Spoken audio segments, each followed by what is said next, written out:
ఈ ఏకాదశ రుద్రక్షేత్రాల్లో అటువంటి ఇంకొకటి రుద్రక్షేత్రము శ్రీమన్ మహాదేవాయ. ఇది పుల్లేటుకూరులో ఉందండి. పుల్లేటుకూరు యాక్చువల్గా మేము ఇది రెండవ క్షేత్రంగా దర్శించుకున్నాము. వ్యాఘ్రేశ్వరం నుంచి దగ్గరని పుల్లేటుకూరు వెళ్ళాము. ఇది శ్రీమన్ మహాదేవాయ. ఇది యాక్చువల్గా 11వ రుద్రక్షేత్రము నామాల్లో ప్రాంతం వచ్చి పుల్లేటుకూరు. ఇది పుల్లేటుకూరు రుద్రక్షేత్రం, మహాదేవాయ రుద్రక్షేత్రం యొక్క ఆవరణం. అక్కడ పండితుల నెంబర్ కూడా ఉంది స్వామీజీ వారిది.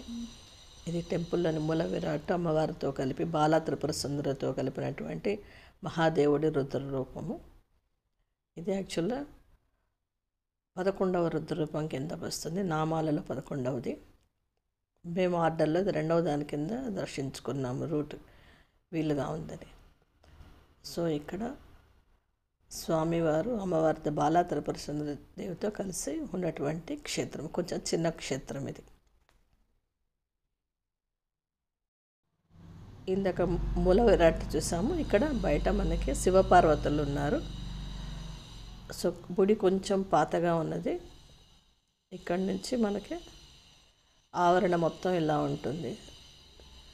ఇది పుల్లేటుకూరు క్షేత్రము. ఇక్కడ నుంచి ఇరుసుమండ దగ్గరగానే ఉంది. అక్కడ త్రయంబక రుద్రుడు ఉన్నాడు.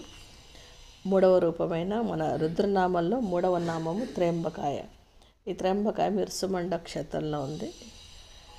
ఇది మన పుల్లేటుకూరు యొక్క ఆవరణలో నంది, ఈశ్వరుడు, ధ్వజస్తంభము, ఆ చుట్టూ ఉన్న దేవాలయం. నెక్స్ట్ ఇక్కడ నుంచి ఇరుసుమండకి వెళ్తున్నాం మనం.